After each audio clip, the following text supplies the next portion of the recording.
25-এ six সেমিস্টারের যারা পরীক্ষা দেবে অর্থাৎ যাদের হিস্ট্রি রয়েছে পেপার DSC-B2 পেপার, তাদের জন্য 20 মার্কসের যে প্রশ্নগুলো এখন থেকেই তৈরি করে নিতে হবে, মার্কস 20, এই 20 মার্কসের যে কোয়েশ্চেনগুলো তোমাদের এখন থেকেই তৈরি করতে হবে সেই প্রশ্নগুলো প্রথমত দেখে নাও। এবং আমার মতে বা আমি বলবো যে এখন থেকেই যদি তোমরা এগুলো পড়তে শুরু করো তাহলে কিন্তু তোমরা অবশ্যই পরীক্ষায় কমন পাবে এবং পরীক্ষার আগে চাপটাও তোমাদের অতটা থাকবে না।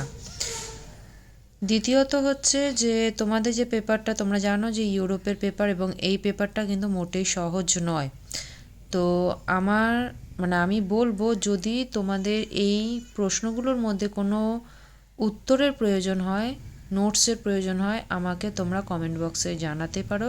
আমি কিন্তু চেষ্টা করব তোমাদেরকে সেই প্রশ্নের উত্তরগুলো দিয়ে দেওয়ার। চলো প্রশ্নগুলো দেখা যাক। তোমাদের যে পেপারটা আছে সেই পেপারটার নাম হচ্ছে some aspects of society and economy of modern Europe 15th century থেকে 18th সেঞ্চুরি। প্রশ্ন নম্বর 1 হচ্ছে পশ্চিম ইউরোপে সামন্ততন্ত্রের পতনের জন্য অভ্যন্তরীণ স্ববিরোধ কতটা দায়ী ছিল? কেন ইটালিতে সাধারণভাবে এবং ফ্লোরেন্সে বিশেষভাবে নবজাগরণ শুরু হয়েছিল? 2 নম্বরের। 3 নম্বর হচ্ছে জার্মানি ধর্ম সংস্কার আন্দোলনের কেন্দ্রীয় ব্যক্তিরূপে মার্টিন লুথারের সাফল্য নির্ণয় করো। 4 ষোড়শ শতকে বাজারমুখী উৎপাদন কিভাবে ইউরোপের কৃষি ব্যবস্থার রূপান্তর ঘটিয়েছিল? 5 ইউরোপের প্রথম শিল্প বিপ্লব সম্বন্ধে লেখো। 6 হচ্ছে ইউরোপের সামন্ততন্ত্র থেকে ধনতন্ত্রের উত্তরণ প্রসঙ্গে যুগসন্ধিক্ষণের বিতর্ক। আর 7 নম্বর হচ্ছে মানবতাবাদী আন্দোলনের বৈশিষ্ট্যগুলি আলোচনা করো।